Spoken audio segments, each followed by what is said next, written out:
اور میں ان سے مل چکا ہوں۔ اس نے کہا اس وقت کئی ہزار میرے پیروکار ہیں اور اس سال 900 لوگوں نے میری بیعت کی ہے۔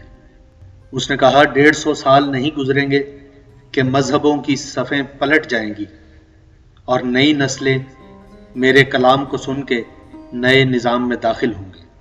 مجھے قتل کی دھمکیاں دی جا رہی ہیں۔ مجھ پر 3 قتل کے حملے ہو چکے ہیں۔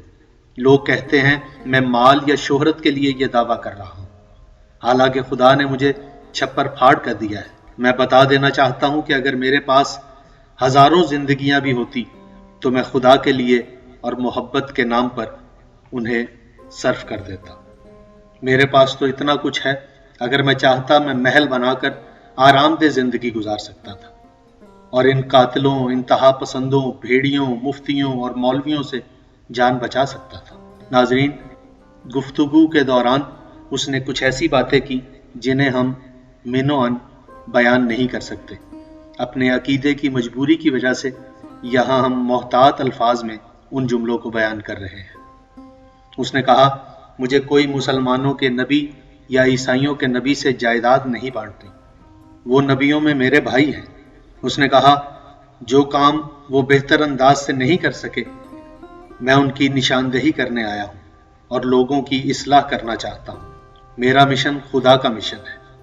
میرے لیے زندگی کچھ بھی نہیں، میرا سب کچھ خدا پر فدا ہے۔ قسم ہے اس ذات کی اگر جھوٹ بولوں۔ جب میں خدا کے حضور اعلیٰ و عرفہ جنتوں میں پہنچا تو اس نے مجھے مستقبل کی وہ جنتیں دکھائیں جہاں ابھی تک کوئی نہیں پہنچا، اور خدا نے مجھے کہا یہ جنتیں تیرے ماننے والوں کے لیے بنائی گئی ہیں۔ پھر وہ ایک ایسی جنت اپنے ہاتھ پر رکھ کر لایا جو گلاب کے پھول کی تھی، اور کہا کہ اس میں وہ لوگ جائیں گے جو تیری بیعت کریں گے، جو تیری اطاعت کریں گے۔ اس گستاخ الہی کا کہنا ہے کہ میں نے اس طرف دیکھا بھی نہیں۔ اس وقت خدا نے مجھے کہا کہ میں نے تیرے لیے یہ جنت بنائی ہے اور تو اسے دیکھ بھی نہیں رہا۔ میں نے کہا حق تعالی مجھے انسانوں کے دکھ اور غم رلاتے ہیں، انسانوں کی اکثریت جہنموں کے اندر ہے۔ پھر ایک سوال کے جواب میں اس نے کہا میں آزمایا ہوا ہوں، میرا زمانہ شروع ہو چکا ہے، اب فرشتوں سے حساب کتاب کی صلاحیت لے لی گئی ہے۔ خدا نے مجھے کہا ہے جو تیری بیعت کریں گے، جو تیری مدد کریں گے، ان پر دوزخ حرام کر دوں گا۔ اے مفتیو، اے مولویو، تمہیں یہ کس نے اختیار دیا کہ جو یہ کہے کہ میں خدا کی طرف سے آیا ہوں تم اسے ترازو میں تولو؟ یہ کام تو کوئی نبی بھی نہیں کر سکتا۔ ناظرین اکرام، اس نے کہا میں اعلیٰ جنتوں میں کھڑا تھا، انبیاء بھی ساتھ تھے، فرشتے بھی تھے، تب دائیں طرف سے خدا کی سواری آ رہی تھی، جیسے کوئی آگ کے نوروں کا جہان آ رہا ہے۔ تمام نبی بے ہوش ہو گئے، فرشتے سجدے میں گر گئے۔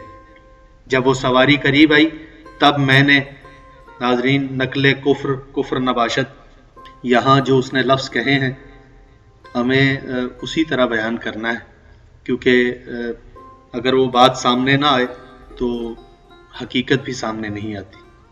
اس نے کہا جب خدا کی سواری ہماری طرف آ رہی تھی تو میں نے اپنا لعاب اس کی طرف پھینکا اور یوں میں نے خدا کے نور کو ٹھنڈا کر دیا۔ پھر وہ سواری میرے قریب آئی اور میرا ہاتھ پکڑ کر خدا نے اپنی سواری پر بٹھایا جسے تم تخت کہتے ہو۔ مجھے خدا نے کہا آج اگر تو میری خدائی مانگے تو میں وہ بھی تجھے دے دوں گا۔ ناظرین اس عقل کے اندھے کو یہ نہیں پتا کہ آگ اور نور ایک دوسرے کی ضد ہے۔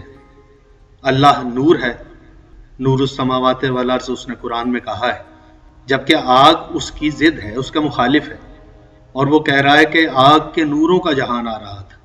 میں حیران ہوں کہ اس جاہل کو یہ بات سمجھ نہیں آتی کہ نور میں اور آگ میں کیا فرق ہے۔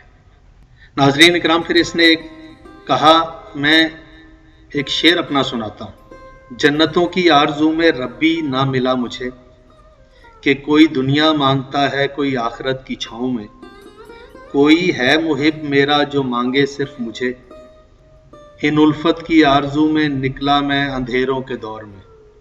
انتہائی جہالت کی صورت ہے۔ اس جاہل انسان کو یہ نہیں پتا کہ شعر 2 موزوں مصروں کا نام ہے، اور اس نے یہ جو 4 مصرے سنائے ہیں ان چاروں میں کسی ایک میں بھی وزن نہیں ہے، اور نبی وہ ہوتا ہی نہیں جس میں نقص موجود ہو۔ جو ایک مصرع وزن میں نہیں کہہ سکتا، وہ لوگوں کی زندگیوں میں وزن کیسے لا سکتا ہے؟ ناظرین، جب اس سے پوچھا گیا کہ مرزا غلام احمد کے بارے میں آپ کا کیا خیال ہے، تو اس نے کہا کہ وہ سچا نبی تھا اور میں نے اسے اللہ کی جنت میں سفید لباس میں دیکھا ہے، لیکن جو سچی باتیں اسے بتانا چاہیے تھی وہ اس نے نہیں بتائیں، اسی لیے ان کے فرقے میں اختلافات موجود ہیں۔ ناظرین اکرام، اگر اس کی گفتگو پر غور کیا جائے تو پہلے اس نے کہا غلام احمد سچا نبی ہے، اور پھر دوسرے ہی جملے میں کہا وہ جو سچی باتیں اس کو بتانا چاہیے تھی اس نے نہیں بتائی۔ ناظرین، گفتگو میں اتنا تضاد اور اتنا اختلاف کسی نبی کا کلام نہیں ہو سکتا۔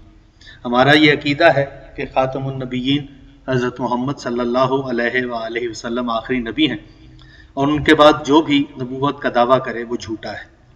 اسی عقیدے پر ہم اپنی بات کو ختم کرتے ہیں۔ امید ہے آپ کو ویڈیو پسند آئے گی۔ پسند آئے تو اسے شیئر ضرور کیجیے گا۔ اپنا بہت خیال رکھیے گا۔ شکریہ۔